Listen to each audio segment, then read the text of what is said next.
Madame, Monsieur, bonsoir. Voici les principaux titres de l'actualité de ce dimanche 8 septembre 2013. Pour commémorer le 40e jour de l'assassinat de Mohamed Brahmi, les milliers de manifestants ont crié leur colère à la place du Bardo, scandant des slogans anti-gouvernement.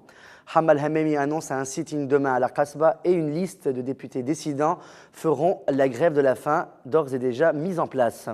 Le syndicat national des journalistes tunisiens appelle ses adhérents à boycotter Amal Araïf et à l'étranger. Les ministres des Affaires étrangères européens réunis samedi à Vilnius pour une action forte en Syrie, mais pas sans l'aval du Conseil de sécurité.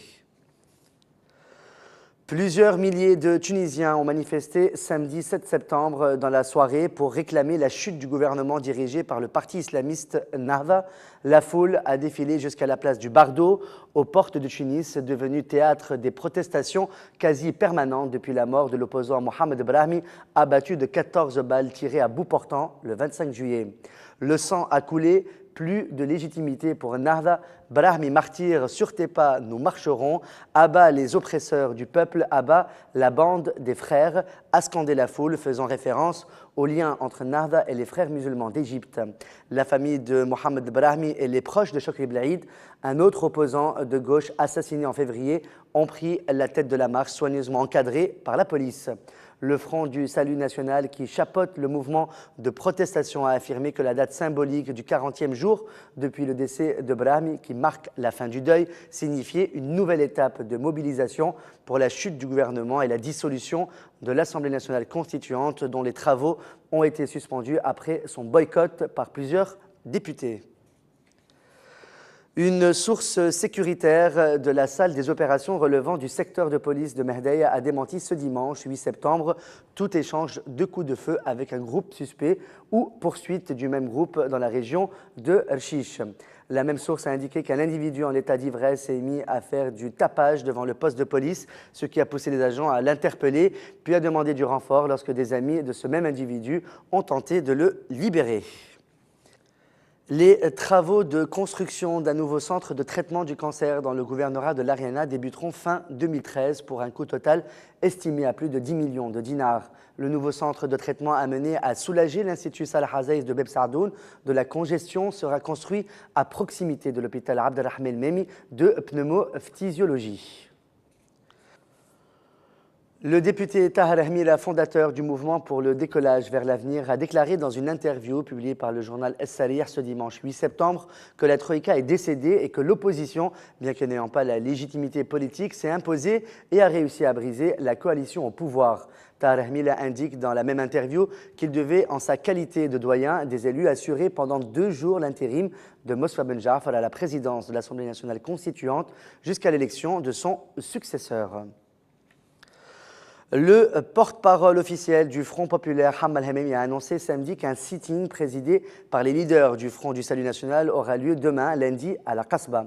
Hamemi a également annoncé la grève de la faim qu'observera un certain nombre de députés dissidents de l'Assemblée nationale constituante en signe de soutien au sitting Rahil. Le syndicat national des journalistes tunisiens a demandé au président du bureau politique de Nahda Amal Araïf de présenter des excuses officielles aux journalistes. Le syndicat a par ailleurs appelé les journalistes à boycotter Amal Araïf jusqu'à ce qu'il présente ses excuses. Le syndicat a expliqué cette décision par l'attitude de l'Araïf lors de l'émission diffusée sur El Wataniya 1 où il a offensé le journaliste Taïeb Bouzid et à travers lui tous les journalistes tunisiens.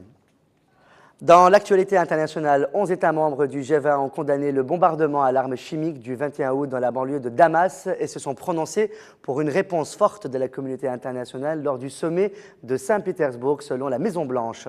Les preuves mettent clairement en évidence la responsabilité du gouvernement syrien dans cette attaque qui s'ajoute à d'autres recours aux armes chimiques de la part du régime, peut-on lire dans cette déclaration commune diffusée par la présidence américaine. Le document, qui ne va pas jusqu'à recommander une riposte militaire, porte les signatures des chefs d'État et de gouvernement australiens, canadiens, français, italiens, japonais, sud-coréens, saoudiens, espagnols, turcs, britanniques et américains. Nous appelons à une réponse internationale forte à cette grave violation des règles et de la conscience mondiale qui signifiera clairement que ce genre d'atrocité ne doit pas se répéter. Ceux qui ont commis ce crime doivent en rendre compte, peut-on y lire. L'Union européenne a tenté d'afficher samedi son unité sur le dossier syrien avant l'ouverture lundi d'un débat crucial au Congrès américain sur une éventuelle intervention militaire contre le régime de Bachar al-Assad. Dans un communiqué commun, les ministres des Affaires étrangères des 28 réunis à Vilnius, en Lituanie, ont estimé qu'une réponse claire et forte s'imposait à l'attaque chimique commise le 21 août dans les environs de Damas. Ils ont jugé que tout semblait indiquer que le gouvernement syrien en était responsable, mais ne sont pas allés jusqu'à accepter le principe d'une opération militaire, même courte et ciblée, comme le prônent Paris et Washington, sans l'aval des Nations Unies. François Hollande n'a pas moins salué la position commune de l'Europe et estimé que la France n'était plus isolée. Des milliers de manifestants sont descendus dans les rues des principales villes du Brésil samedi, jour de l'indépendance, dans l'espoir de retrouver l'élan de la fronde sociale qui a secoué le pays en juin. Des heurts se sont notamment produits entre manifestants et policiers à Brasilia, Rio de Janeiro et Sao Paulo, faisant des dizaines de blessés et entraînant de nombreuses arrestations. Les manifestations ont été convoquées sur les réseaux sociaux dans 135 villes, mais ont rassemblé beaucoup moins de monde qu'en juin, quand plus d'1 million de jeunes avaient pris d'assaut les rues pour réclamer l'amélioration des services publics et la fin de la corruption en politique. Ils s'élevaient aussi contre les sommes colossales investies dans l'organisation de la Coupe du Monde en 2014 au Brésil. C'est la fin de ce journal. Merci de votre fidélité. On se retrouve mardi soir pour une nouvelle édition. Bonne fin de soirée sur notre chaîne.